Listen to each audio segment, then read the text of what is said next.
At 62 years old, I never thought my life would take the direction it did. I was married to Roberto, a dedicated man, but over the years, our marriage grew cold. I can't deny that love still existed, but it wasn't the same passionate love as it was in the beginning. We were more friends than anything else. He spent hours away from home with his work commitments, and I found myself increasingly alone, reflecting on the time that was slipping away. It was then that, unexpectedly, Eduardo entered my life. A 35-year-old young man, full of life and energy, who made me feel alive in a way I had forgotten. It all started with a chance encounter on the beach, where I used to walk to clear my mind. Our eyes met, and from that moment on, something inside me woke up. Eduardo was charismatic, attractive, and had a way of making me laugh, something I hadn't done often in a long time. He told me about his life, his dreams. And I felt fascinated by him. Soon, our meetings began to become more frequent. It wasn't long before I found myself pining for each one of them, something I knew deep down was wrong. But Eduardo brought me a feeling of rejuvenation that I couldn't ignore. At that time, I had no idea where all this would lead us. What began as an innocent friendship would soon turn into something deeper and more dangerous, and I would find myself at a crossroads between right and desire. After that first meeting on the beach, something in me changed forever. Eduardo never left my thoughts. The way he looked at me, the sound of his voice, everything about him seemed to pull me closer. I knew there was a line that shouldn't be crossed, but each encounter made it harder to resist. In the days that followed, we started seeing each other more often. Eduardo always found an excuse to see me, a coffee in the city center, a walk by the sea, or even a quick visit to my house when Roberto was away. He was the perfect combination of charm and attention, and I, already tired of loneliness, found myself unable to refuse. There was an undeniable chemistry between us, something that went beyond the physical. Eduardo understood me in a way I hadn't experienced in a long time. In his arms, I felt alive, wanted, and, most importantly, seen. All the monotony of my marriage seemed to dissolve when we were together. But with that, the guilt started to grow too. Every time I came home, I felt like I was betraying more than just my husband, I was betraying myself. However, with each encounter, it became more difficult to resist what I felt for him. Our touches, previously innocent, began to last longer, and the closeness between us became more intimate. Eduardo pulled me more and more into his world, and I, already involved, didn't want to leave. I was at a point where the line between right and wrong was becoming increasingly blurred. The sun was setting on the horizon, dyeing the sky with shades of orange and pink. Eduardo and I walked side by side along the beach, talking about banalities, as if that were enough to contain the whirlwind of emotions that were growing inside me. At that moment, the tension between us was almost palpable. We knew we were on the brink of something uncontrollable. He stopped suddenly, holding my arm gently. His eyes penetrated mine, as if seeking an answer to an unspoken question. My heart beat faster, and, before I could process what was happening, Eduardo approached. His face was so close I could feel his warm breath. "Leticia," he whispered, "I can't hide how I feel about you anymore." I knew what was coming next, and for a brief moment, I hesitated. I thought about Roberto, about all the years we spent together, and how this was a betrayal. But at that moment, all I wanted was to surrender to that moment, to that desire that had been growing inside me for weeks. Then our lips touched. It was gentle at first, as if we were both testing the waters, but soon the kiss deepened, full of urgency and passion. I felt an intense heat rise through my body, something I hadn't felt in a long time.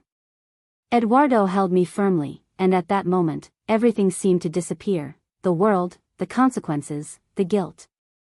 All that was left was him and me, in that kiss that consumed us. When we finally pulled away, I knew there was no going back. I was too involved, and even with the guilt that would come later, I couldn't deny what I felt. After that kiss, everything changed. Eduardo and I were no longer just two strangers who met by chance. Something deep had settled between us, something I couldn't ignore, no matter how hard I tried. Guilt, however, came soon after. The way back home was silent. Just the sound of waves in the background and the echo of my own mind disturbing me. When I arrived home, I was greeted by the usual cold silence. Roberto was out, as usual, and the house seemed as empty as my soul felt at that moment. The weight of what I had done began to overwhelm me. I had crossed a line that I knew was forbidden, and now there was no turning back. As much as I tried to justify my feelings for Eduardo, the betrayal against Roberto was undeniable. I spent the night awake, reliving every detail of that kiss. The intensity, the passion, the connection I felt. It was all so real and, at the same time, so wrong. But, no matter how much the guilt consumed me, I knew I wouldn't be able to stop seeing Eduardo. There was something about him that pulled at me, an irresistible force that made it impossible to ignore what was happening between us. The next few days were an emotional roller coaster. When I was with Eduardo, I felt alive. As if all the weight of my previous life had disappeared. But as soon as I returned home, reality hit me like a punch in the stomach. I was living two lives, and I knew I couldn't go on like this forever. Something had to change, and soon. As the days went by, Eduardo and I became more and more involved. The meetings became frequent, and each touch, each look exchanged, only intensified what I felt for him. We were playing a dangerous game, and every moment together, I felt like we were about to be discovered. But somehow, that just made everything more exciting. Adrenaline coursed through my veins, and guilt, although always present, seemed more distant when we were together. One hot afternoon, Eduardo sent me a message asking us to meet at a remote cafe, where no one knew us. I hesitated for a second, but soon gave in to the desire. When you arrived, he was already sitting at a table in the back, a mischievous smile lighting up his face. I sat across from him, and he held my hand under the table. That touch, even in a public place, lit a fire inside me. We talked about trivial things, but the subtext was clear. The tension between us was almost unbearable. And we knew we weren't just there to talk. Eduardo looked at me in a way that made my skin crawl. His touch, still soft, held a promise of something more. And as much as I tried to maintain my composure, I couldn't hide how much I wanted more from this man. After a few minutes, he leaned over and whispered in my ear, "Let's get out of here."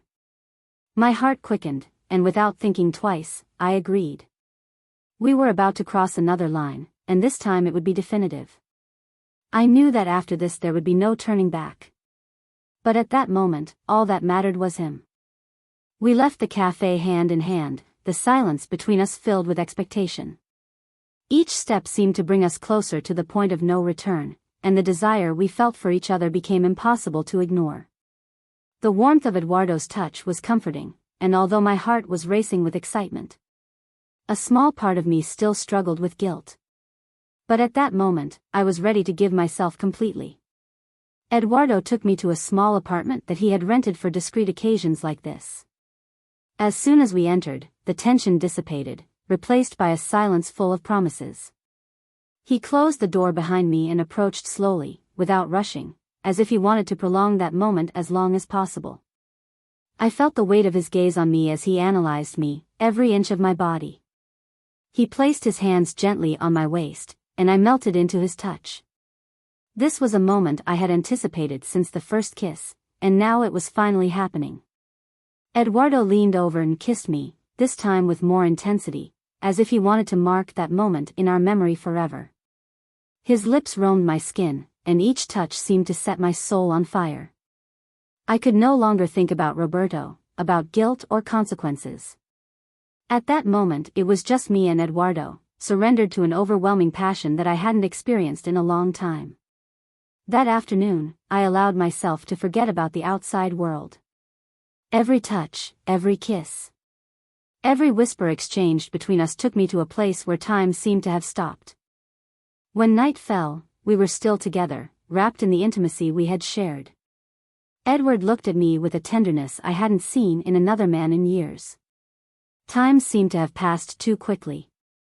But as I put on my clothes, reality started to come back. I knew I needed to face what came next. Edward stood up, still smiling, and came over to hug me. "Are you going to be okay?" he asked, worried. I nodded, but deep down I knew that nothing would ever be the same. The intensity of what happened between us was undeniable, and I could no longer imagine living without that connection we had created. Yet the weight of my marriage, of the life I had built with Roberto, began to haunt me again. When I left the apartment, the night breeze hit me hard. Each step toward the car felt heavier than the last. What we were doing was dangerous. I was playing with fire, and I knew that sooner or later someone was going to get burned. I tried to shake off the guilt that was creeping in again, but it was persistent. Arriving home, the familiar silence greeted me. Roberto was on the couch, watching some game on television. He barely looked up when I walked in, just mumbled a disinterested "hi." I sat next to him, but my mind was racing. I couldn't help but compare the life I had with him to what I was experiencing with Eduardo. The passion, the heat, the excitement, none of that existed in my marriage anymore. And now, what would I do with these feelings?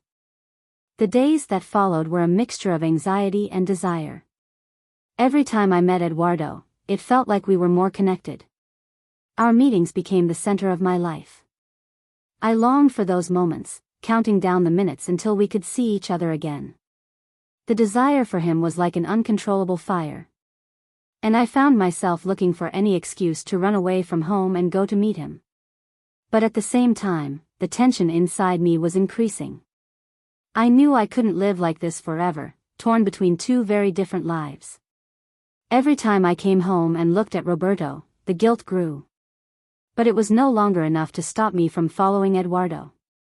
The routine I had with my husband seemed so distant and cold compared to the intensity of the feelings I shared with Eduardo. One afternoon, as we lay in bed, Edward looked at me seriously. "Leticia, how long are we going to continue like this?" The question hit me hard. I knew he wanted more, that the current situation wouldn't satisfy him for long. He wanted something real, something I didn't know if I could offer. "I don't know," I replied, looking up at the ceiling, trying to avoid his gaze. "My life with Roberto is complicated." Eduardo sighed and turned to me, his fingers caressing my face. "I don't want to be just an escape for you. I want to be more."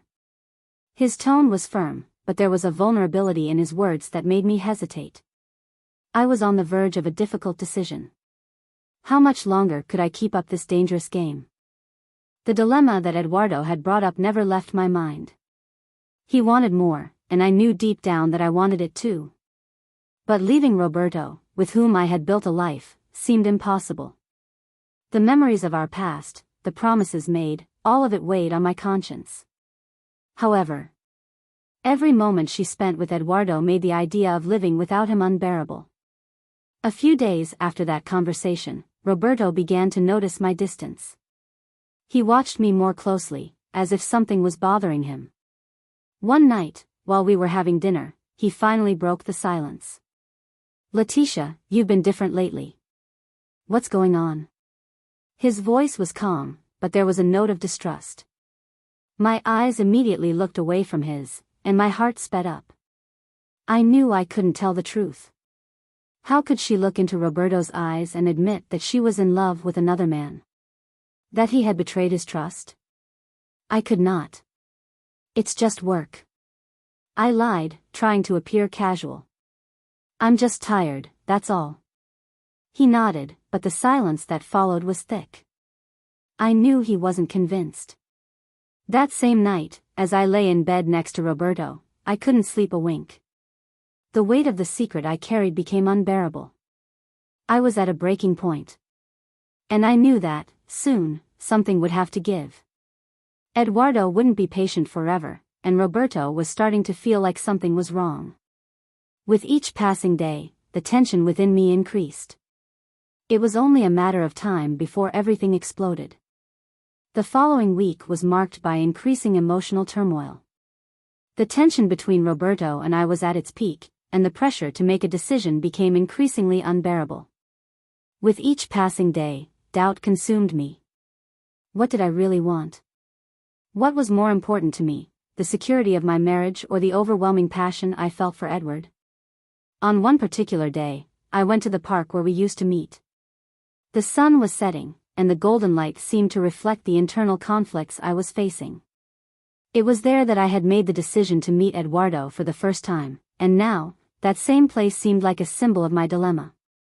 When I arrived at the bench where we used to sit, my heart skipped a beat when I saw Eduardo approaching. He was radiant, as always, but there was an anxiety in his eyes. "Are you well?" he asked, his voice betraying the worry I feared. I didn't know how to respond. I'm trying to figure out what I want, I admitted, feeling a wave of emotion wash over me. "Lidisha, I don't want to be an option for you. You need to decide what you really want," he said, his words cutting through my heart. I knew he was right, but the thought of giving up everything I knew terrified me. What would I do? Time was running out. The tension between Eduardo and I was palpable, and if I didn't make a decision soon, I could lose both of us. I looked into his eyes and, for the first time, realized the depth of our feelings. I was at a crossroads, and the choice I made would shape the rest of my life. I took a deep breath and finally said, "I want you, Eduardo. I want the chance to discover what we can be together." And so, a new life began to unfold before me, full of uncertainty, but also infinite possibilities.